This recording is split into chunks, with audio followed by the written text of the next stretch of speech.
was an emotional homecoming for Sadak 2 actor Chrisann Pereira. She returned to Mumbai after being released by authorities in the UAE.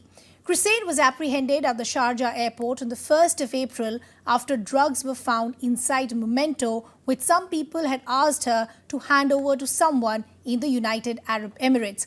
Later, it was found that she was framed in the drug case in Sharjah and all charges against her were cleared.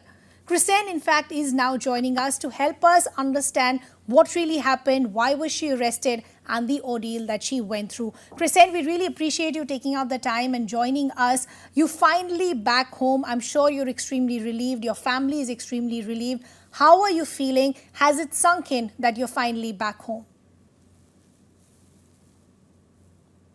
I don't think it has sunk in yet, but I am very happy to just be reunited with my family, to be on our soil, just breathing in the air of the rains. I am very happy, but I cannot shove under the carpet all that has happened, and I want to make sure that I am looking at it realistically. So that's my way of going ahead now.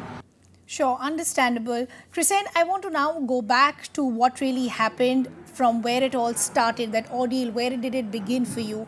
Talk to our viewers about why did you decide to go to Sharjah? Who were these people who had approached you to go to Sharjah? And what really happened when you arrived at the airport? Right. So the guy who stood as Ravi, his name is Rajesh Bobate, he was the one who approached my mum. He said that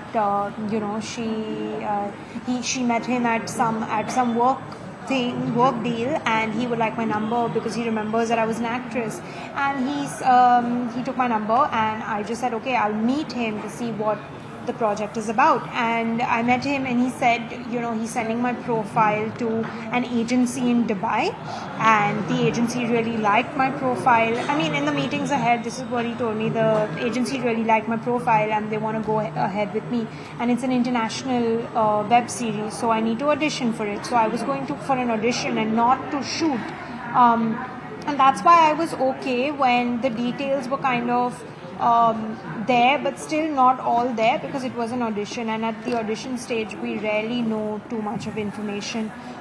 So yeah, that's how I landed up going to Sharjah. What he told me was that I'm going to Dubai, and then he booked a flight for Sharjah because my visa was Dubai.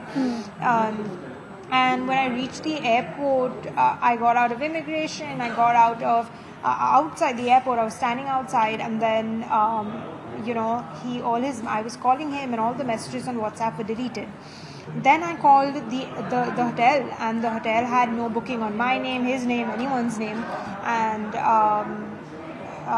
there was no car for me at the hotel. So I started realizing that something's wrong. Sure. And then very hesitantly I called my family, and I said, what, don't panic. I know I'm in another country, but I think this job is a scam, and I just have to come back. And in that panic, I told my dad that there's something with me that he gave me. And he said, he gave you something? What did he give you? And I sent him a picture of the trophy, and then my dad said, what, there could be something in this. And that's when the panic got even worse, and I didn't know what to do, and I didn't know what was in it, whether there was really something in it or not. That's when I booked my ticket back home. I disposed it in a dustbin, and then I went to the police and I told them that the trophy is something that I got, but it's not mine. And I need their help and protection. So Chrisann, you're saying that till then you had no suspicion of what you were carrying, and possibly that there could be drugs in that memento or trophy. I just want to understand these two names that you mentioned. Did you know Anthony Paul and his accomplice Rajesh Bobate from before? No, I didn't know Rajesh at all. I only met him for this project. But I have met Anthony Paul before, maybe once or twice, very it was a very acquaintance sort of relationship, and I didn't even know that he was involved in this. None of us knew, none of the other victims knew. It was much later that we came to know, when the crime branch investigated the case, that he was involved, and he was at the airport at all the times when all the victims were taking their flight. Yeah. And, Chrisann, this is exactly what I want to talk to you about. When that arrest happened, when that finally hit that you will have to be behind bars before it gets all sorted out. Talk to us about your time in jail. I'm sure it must have not been easy, but how did life change for you overnight? I think more than anything, you go on to survival mode, onto just, like eating to survive, sleeping to survive, because mentally you're in such a bad place, not knowing what has hit you. And I was so confused as to what happened, why am I in jail, I've not done anything. But I think the fact that I hadn't done anything kept me positive. And the other people who heard my story, my fellow inmates, also believed that I had nothing to do with it. And I think that somehow gave me hope that if I've not done anything wrong, the court and the law there is very just, so they'll see the truth, and they will do whatever is right for me. Chrisann, I also want to understand this, something that you spoke earlier as well. There are other cases that have also now come to light. Many of the victims have also spoken about, and they've spoken about exactly the same names that you mentioned. Have you been able to speak to some of the other victims?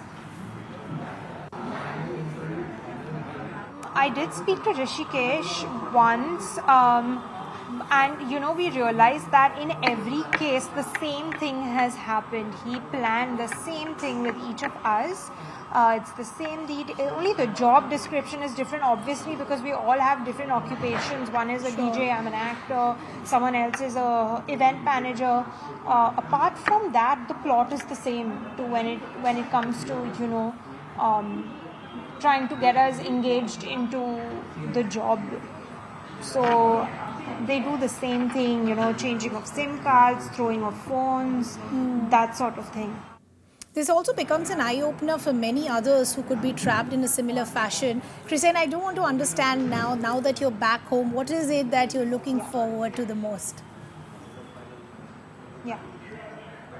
Honestly, my family and friends have realized how much I miss them and what a big support they have been. I'm also very, very, very excited for the projects to come, and I almost feel like this is a second chance at life, and I cannot wait to just jump back into my work and hopefully turn this entire situation around. I've spent 4 months of this year in another country, and before that I was shooting, so I think I've had good and bad both, but I feel safe and I feel good.